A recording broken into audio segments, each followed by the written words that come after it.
travestissement, j'ai du mal, les différents travestissements stylistiques, en empruntant différents codes, comme je vous disais, de la vie de la mère rescapée de la Shoah et de la vie de la fille qui, elle, a le malheur d'être exclue de la catastrophe.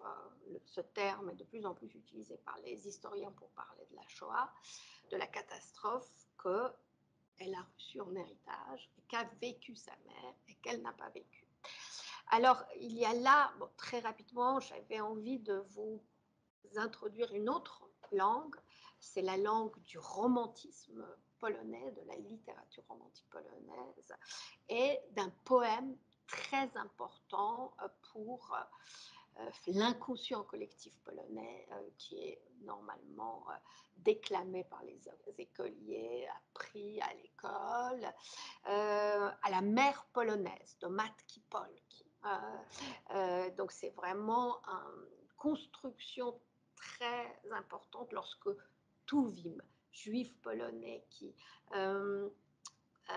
fuit la Shoah, donc grand poète polonais, très connu avant la guerre, Julian Tuwim, il arrive à s'enfuir en septembre 1939 et par le Brésil, il termine à New York. Et de là-bas, apprenant ce qui s'est passé en Pologne, enfin, sur la terre polonaise, la destruction des Juifs d'Europe arrivés sur le sol polonais, écrira un poème formidable, un poème comme ça digressif qui s'appelle My Żydzi Polscy, nous, Juifs polonais. Et il comme adresse, si vous voulez, destinataire de ce poème, il y a marqué Do Matki w Polsce. Donc, il travestit un petit peu ce titre. Il ne peut pas écrire Do Matki Polki à une mère polonaise parce qu'il a été d'une certaine manière privé de sa qualité de citoyen polonais avant tout, parce qu'on l'a réduit, enfin les Allemands l'ont réduit à la judéité, n'est-ce pas? Donc il a fui la Pologne, l'Europe pour survivre, mais ce que voulait faire le nazisme, c'est le réduire à cette identité de juif, n'est-ce pas? Et l'antisémitisme polonais d'avant-guerre contre lequel il s'est battu, etc., le réduisait aussi à ce judaïsme. Donc il a créé un terme de Ojczyzna, Polszczyzna, donc sa patrie, c'est la langue polonaise, et son œuvre de poète. Et quand il s'adresse donc à sa mère, qui pourtant la nourrit de poésie polonaise, de poésie romantique, il dit à une mère en Pologne et pas à une mère polonaise. Pour vous montrer que ce titre est très présent dans l'inconscient collectif polonais et enfin, il faut l'avoir présent à l'esprit. Donc, et il s'agit donc, comme je l'écris, d'un texte canonique de la culture polonaise, écrit en 1830 et qui cristallise la fonction maternelle dans le rôle de la mère qui éduque un futur héros. Il y a un texte génial d'un écrivain que nous aimons beaucoup tous les deux, Witold Gombrowicz, donc, qui commence par une sorte d'attaque contre Henryk Sienkiewicz, qui est un écrivain polonais au début positiviste, très, très occidental, et qui finit par être l'auteur de grandes fresques historiques qui sont écrites pour consoler les cœurs, c'est-à-dire pour, Gombrowicz appelle ça le salon de beauté, pour que les Polonais puissent se regarder, s'auto-contempler et dire qu'est-ce que nous sommes formidables, qu'est-ce que nous sommes beaux, qu'est-ce que nous sommes héroïques, etc. Et donc, il parle dans ce texte des ravages que cette éducation crée, et il remonte à Mickiewicz et à ce texte qui faisait de la finalité héroïque la seule finalité pour un individu polonais.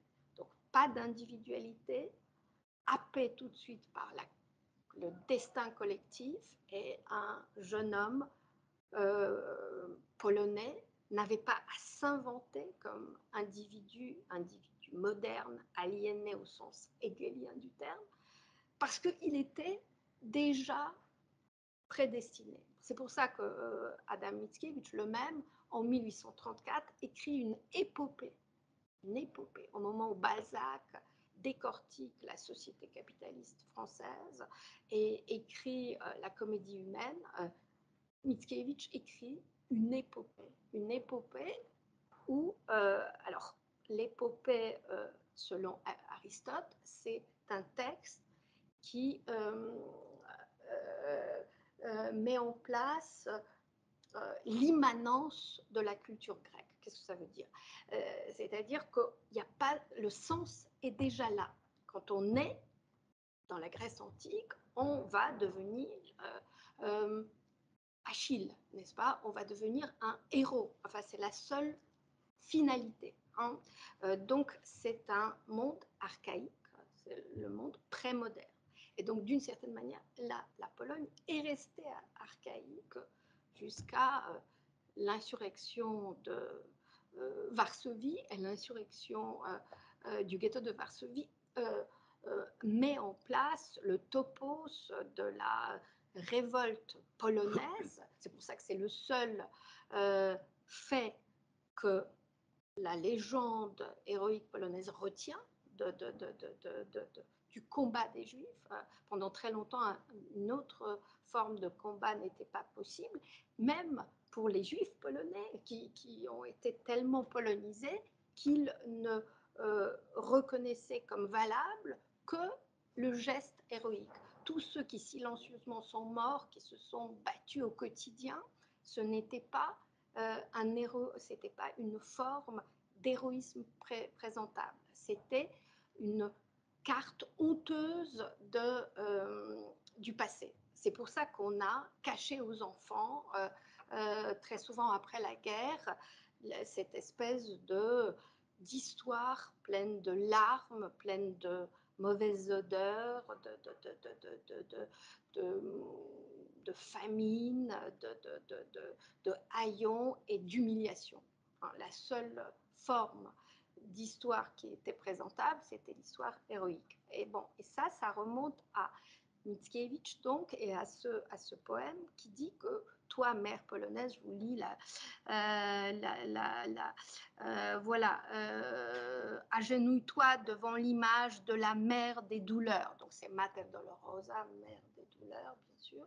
Et cette mère sait que son fils ne se mariera pas, n'aura pas des petits-enfants, enfin n'aura pas d'enfants qui seront ses petits-enfants, mais ce fils montera sur les barricades et mourra sur les barricades. Donc toi, mère polonaise, distrais ton fils dès le départ avec les jouets qui seront sa finalité ultime.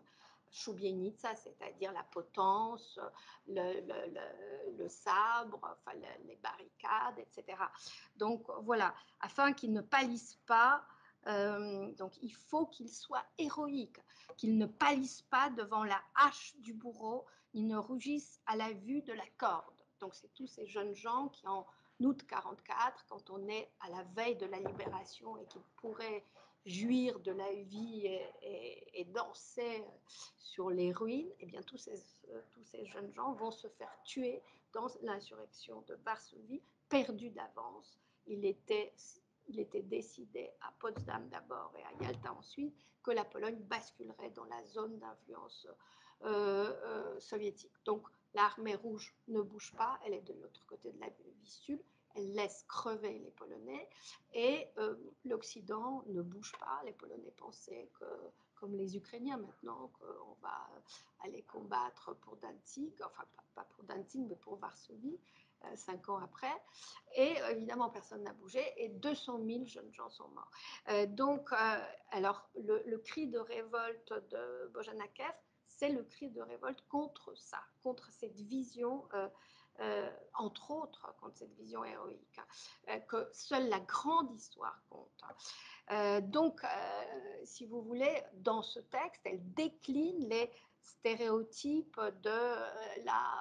des figures féminines. Donc voilà, vous avez la Vierge noire, vous avez l'amour de la patrie qui passe par la mère, vous avez les prières à la patrie, vous avez, ça vient de la collection personnelle de Bojanáčev, Über Mütter und Vaterland, n'est-ce pas? Donc voilà, elle collectionne toutes ces stéréotypes de la féminité. Donc vous avez cette sacralisation du statut de la mère, unique finalité de la condition féminine selon la culture patriarcale polonaise, revenue en force sous le régime populiste que je vous ai rappelé, et fondée sur la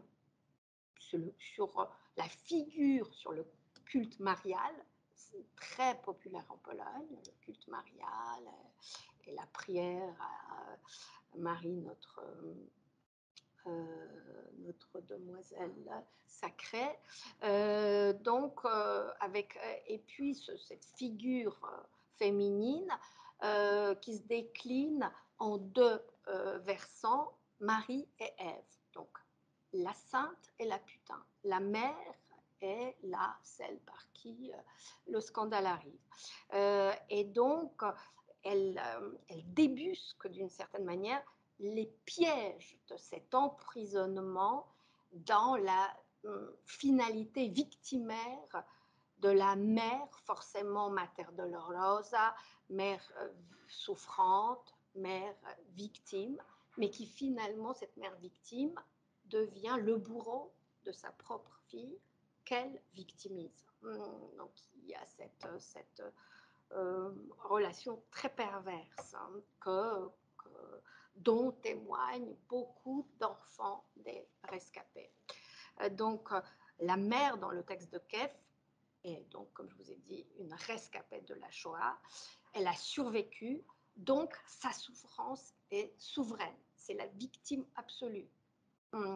Sa place dans l'histoire, avec une grande H, comme disait Pérec, est irréfutable. La légitimation de son existence est absolue. C'est un miracle, n'est-ce pas? Elle a survécu. Donc, elle a mis au monde sa fille contre le néant, contre la barbarie nazie. Donc, l'enfant, contrairement à la mère, n'a pas vraiment le droit à la souffrance, parce que la grande souffrance, c'est la souffrance maternelle, n'a pas vraiment droit à sa place dans la grande histoire, parce que elle n'arrive pas à la cheville des souffrances maternelles, même si dans sa vie de femme, elle peut souffrir d'un divorce, etc. Ce ne sont pas des événements suffisamment tragiques pour concurrencer le tragique du destin maternel. Donc son histoire est délégitimée d'une certaine manière. Voilà, elle a d'une certaine pas le droit à une existence autonome, à une voix individuelle, à un langage à elle. Donc la fille est exclue de la grande histoire au point de ne pas pouvoir revendiquer même ses liens de parenté avec cette famille qui a été engloutie par la Shoah. Tu parles donc de ma grand-mère, dit Orette. Orette, c'est un des noms de la fille. En polonais, Usia. Donc la traduction, Usia, ça vient de ucho, c'est-à-dire celle qui recueille, ucho en polonais, c'est oreille, celle qui recueille, elle n'est qu'oreille. Elle recueille le témoignage maternel. Donc, tu parles donc de ma grand-mère, dit Orette. Tu parles de ma tante, grand-mère. Répète, alors tu parles de ma tante, grand-mère, répète Meter, donc la mère. Tu es tombée sur la tête. Qu'est-ce que ces héros, mon enfant, auraient à voir avec toi? C'est à moi que cette histoire est arrivée. j'ai dû la vivre toute seule. Toi, tu n'as rien à voir avec rien. Donc voilà, donc elle lui dénie même les liens de parenté avec cette... Bon, bien sûr, nous sommes dans la poétique de l'excès, hein, de la caricature. Hein. Si la mère est la victime de la Shoah, la fille devient la victime de la victime. Hein. Terrorisée, privée du sentiment de sa propre valeur, puisque sa vie n'a aucune valeur face au tragique récit de la mère, et toute l'énergie de sa révolte, qui n'aboutit pas dans la pièce, se transforme en haine. En fait. Donc la relation mère-fille devient une relation non pas d'amour, mais de haine. Amour-haine, ne tragique, hein, de cette tragédie. Voilà, donc, alors, répertoire d'images dans lesquelles puisent les références. Donc, haute et basse.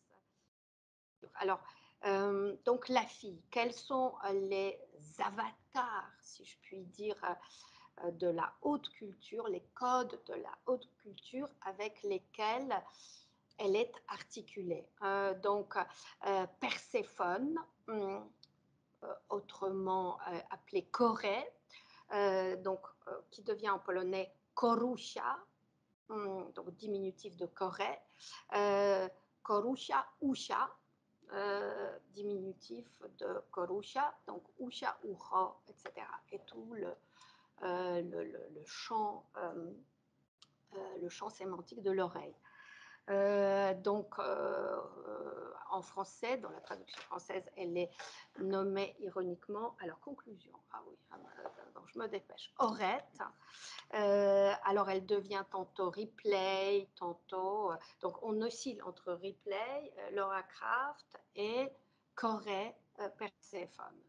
Elle n'existe que par son récit et doit formuler sa propre narration pour devenir artiste, contre le récit de la mère. Ça va être son geste artistique. Hein. Alors, qui est Perséphone dans la mythologie? Fille de Déméter et de Zeus, reine des enfers, la femme du dieu Hadès, connue également sous le nom de Corée. Corée Perséphone. Et la mère est appelée tantôt donc Déméter, donc mère de Corée, hein, Méter, maître aussi, étalon de la souffrance, Alien, Nola, donc ça c'est les références à la culture populaire, ou la propriétaire. Elle est aussi appelée la propriétaire parce qu'elle est propriétaire du récit sur son destin. Elle ne le partage pas. Voilà, c'est elle la propriétaire et la fille est d'une certaine manière la locataire. Et donc, et c'est ce destin qu'elle lègue comme seule richesse à sa fille, comme unique référence. Et Déméter, dans la mythologie, c'est la mère de Perséphone, c'est la mère par excellence.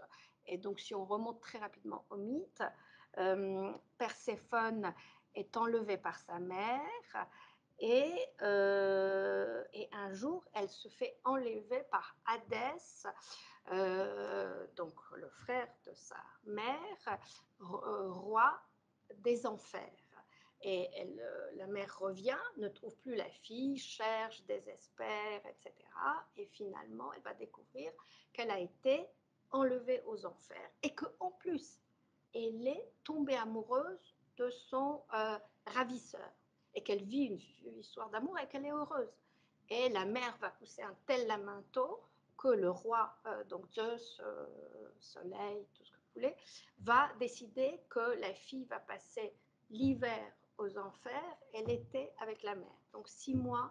Donc c'est la mère castratrice par excellence. C'est la mère qui prive sa fille d'un bonheur avec un homme avec qui, dont elle est tombée amoureuse, avec qui elle a une relation sexuelle harmonieuse, et la mère arrive avec son cri de douleur, etc.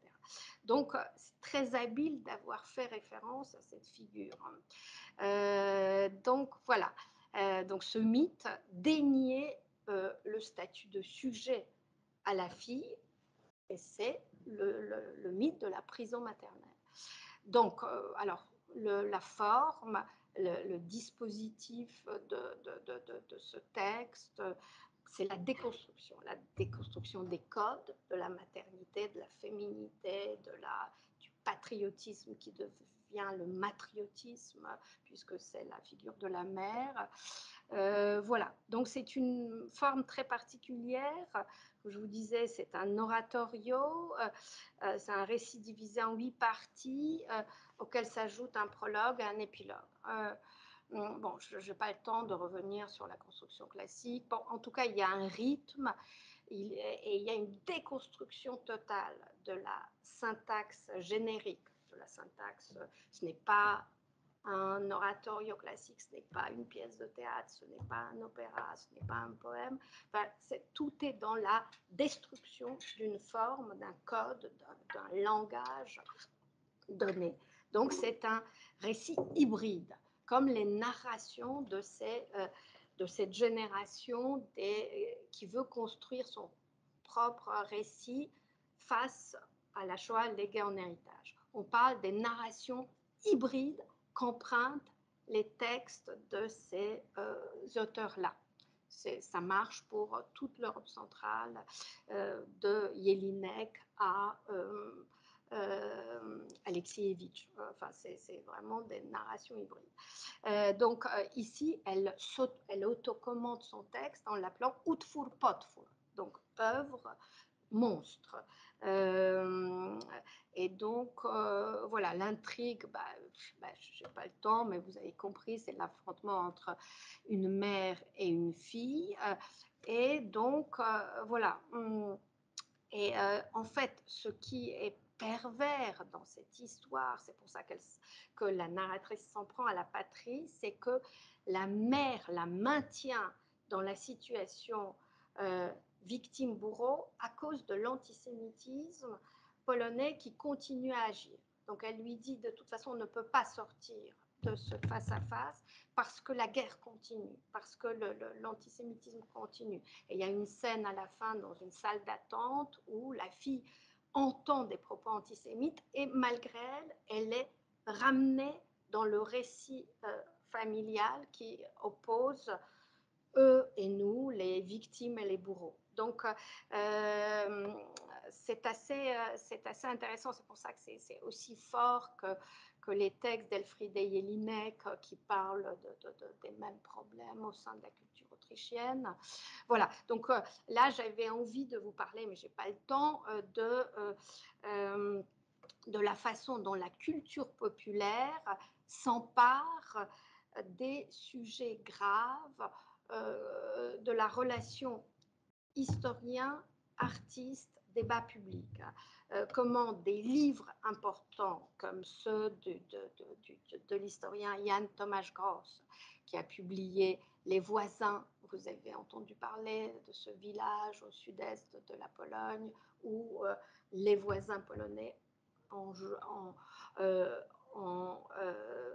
fin juin 1941, tout de suite après l'invasion de l'Union soviétique par les Allemands, donc, ont brûlé dans une grange leurs voisins. Et donc, il a écrit 3 livres consacrés aux relations polono-juives, celui qui dénonce le meurtre de Jedwabne, le meurtre de masse, qui a longtemps été attribué par l'historiographie communiste aux Allemands. Donc ces juifs auraient été brûlés par les Allemands et c'est suite à la révélation du livre de Jan Tomasz Gross qu'il y a eu le président d'un des rares gouvernements démocratiques de la Pologne de l'après-89, Aleksander Kwaśniewski, qui est allé à Jedwabne pour demander pardon, pour mettre une plaque, etc.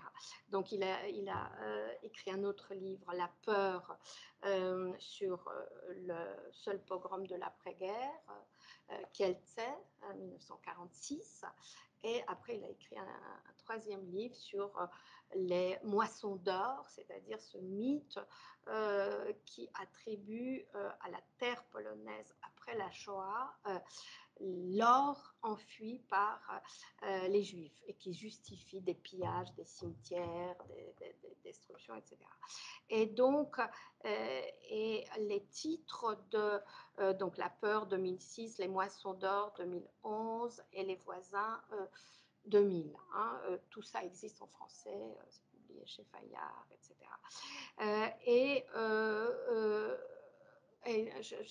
Si j'avais eu le temps, je vous aurais parlé de la notion de formule telle qu'elle est théorisée par Alice Krieg-Planck, qui travaille sur le discours et sur les énonciations, et elle définit le concept de formule de cette manière, un ensemble de formulations qui, du fait de leur emploi, à un moment donné et dans un espace public donné, donc la Pologne contemporaine, cristallise des enjeux politiques et sociaux que ces expressions contribuent dans le même temps à construire. Et c'est très intéressant. Donc c'est strach, la peur, sąsiedzi, les voisins, les moissons d'or, Złote ce sont devenus des formules au point que des écrivains tels que Igor Ostachowicz s'en emparent et imaginent une histoire tout à fait contemporaine qui a lieu dans un quartier construit sur les ruines du ghetto de Varsovie. Donc voilà ce qui reste du ghetto de Varsovie. Donc là, après la guerre, on a construit un quartier de là, voilà, c'est la cité radieuse. Enfin, ça fait partie. On ne pouvait pas reconstruire le ghetto. Les gens qui arrivent en Pologne et qui disent ils ont reconstruit la vieille ville, mais ils n'ont pas reconstruit le ghetto, c'est absurde. On ne pouvait pas reconstruire à partir de ça. Et puis, il y avait une pénurie de logements. Et puis aussi, le ghetto, ça a représenté l'humiliation suprême. C'était le quartier le plus pouilleux de Varsovie, dont on rêvait de s'échapper. Et les Allemands, en forçant les Juifs à se réinstaller, à venir de l'équivalent du 16e, du 7e, dans le quartier du Marais tel qu'il existait dans les années 20-30, c'était aussi l'humiliation suprême. Donc l'architecte en chef qui était juif, qui était formé à Bauhaus, a imaginé cette cité radieuse qui après évidemment est devenue l'épave comme les HLM, comme les bars de HLM du Corbusier, et qui maintenant est devenu le quartier Bobo, qui est devenu de nouveau un quartier branché au centre de Varsovie. Et c'est l'histoire d'un couple branché qui reçoit les visites des voisins, des juifs qui remontent des caves. C'est la nuit des juifs vivants. Et donc, voilà. Donc, et là, c'est le détournement des codes du genre fantastique. Donc, vous avez, voilà, Night of the Living Death, le titre du classique du film d'horreur de George Romero, 68. 68 en plus, ça a des connotations dans le contexte polonais intéressantes, et de Ridley Scott et son Alien, parce que les Juifs sont des aliens. Et ils déboulent dans ce contexte.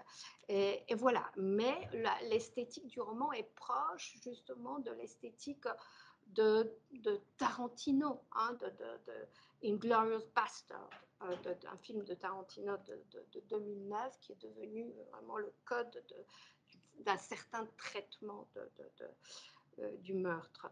Et voilà, donc voilà, le choc, c'est le langage coup de poing. Là aussi, c'est un langage parce que l'auteur est un spécialiste du langage. C'était le porte-parole de Donald Tusk, le leader des forces démocratiques en Pologne, qui a eu une carrière européenne aussi, enfin, dans les institutions de la communauté européenne. Et voilà, donc un autre auteur qui est connu pour une esthétique cinématographique j'ai fini. Pour une esthétique cinématographique voilà, efficace, une esthétique qui attire les jeunes. Il a fait les chiens, Psy1, Psy2, etc. À partir de cet événement dénoncé par l'historien Thomas Gross, a fait un film, Pokłosie, La Moisson, qui s'associe aussi aux Moissons d'Or. Et voilà, je n'ai pas le temps de vous en parler, mais c'est une manière très efficace à la Tarantino de transmettre cet événement en recourant à une esthétique. Et voilà, donc là, je n'ai pas le temps d'en parler, mais avant le texte de Bojanev, il y a eu un ouvrage de Agata Tuszyńska, Rodzinna Historia Lęku, qui est d'une certaine manière la narration qui inaugure toutes ces narrations où soit on sort du placard pour dire je suis juif, je viens de découvrir ou de redécouvrir mon identité juive, parce qu'elle m'a été cachée par les parents pour telle ou telle raison, ou sortir du cauchemar du face-à-face, de la prison maternelle, du face-à-face mère-fille, et crier aussi la révolte, soit la révolte contre une histoire falsifiée, soit la révolte contre une histoire enfin, qui est une forme de torture subie à l'intérieur du cadre familial. Voilà, donc, Tuszyńska était le symbole de ces reconstructions identitaires. Alors, qu'est-ce que toute cette littérature qui recourt à des narrations hybrides, qui oscillent entre le factuel, un certain nombre de faits qui font partie de la biographie, y compris chez Art Spiegelman, il y a un fond factuel, vrai, et voilà, s'ajoute à ça tous les codes artistiques, la caricature, la parodie, la métaphore, l'excès, etc. Donc, comment dire, comment articuler, comment trouver une langue pour dire un passé traumatique, la relation à ce passé traumatique, le rapport à l'archive, parce qu'on trouve des archives familiales et à partir de là, on travaille. Vous voyez là sur la couverture polonaise de Rodzinna Historia Lęku, vous avez des photos à partir desquelles Tuszyńska essaye de reconstituer cette histoire familiale qu'on lui a déguisée, falsifiée, changée. Donc, constitution d'une génération de témoins seconds, comment témoigner pour le témoin, comment dire ce que le témoin a légué, visée réflexive, idéologique, ça c'est la visée, c'est une école qui théorise ces récits identitaires, donc qui les théorise à l'intérieur justement des narrations de la seconde génération. Donc ce sont en même temps des livres à programme, ce sont des manifestes de cette génération-là. Voilà, relation à d'autres formes de récits, nouveaux récits historiques. Alors du coup, d'une certaine manière, les récits historiques, histoire au sens de science positiviste, et de nouveau teinté par l'élément subjectif. L'histoire de Thomas Gross, à la fin de sa vie, s'intéresse aux exclus de l'histoire officielle à laquelle il a consacré des années parce qu'il est d'origine juive. Il y a un historien français, Yvan Jablonka, qui a écrit un livre qui a fait date, qui s'appelle « L'histoire de mes grands-parents que je n'ai jamais connus ». Et dans le livre d'un historien qui fait un travail d'historien avec le croisement des sources, etc., il y a le jeu avec deux exergues qui précèdent le livre, une citation de Michelet, donc historien, grand historien, et une citation de Pérec, qui est un enfant caché, Georges Perec. Et donc, entre les lignes d'un ouvrage historique, il y a l'enfant caché, à savoir le petit Yvan qui a grandi sans avoir ses parents, puisqu'ils sont morts en déportation, et dont il a entendu parler, et auquel il consacre un livre, lui, historien, donc faire un discours autonome, une narration personnelle, exister par son art, donc Keff par son art d'écrivaine, Jablonka par son art d'historien, pour construire un discours concurrent du discours majoritaire qui est celui qui a dominé la cellule familiale et la dynamique familiale. Voilà. Merci. Mm. Merci.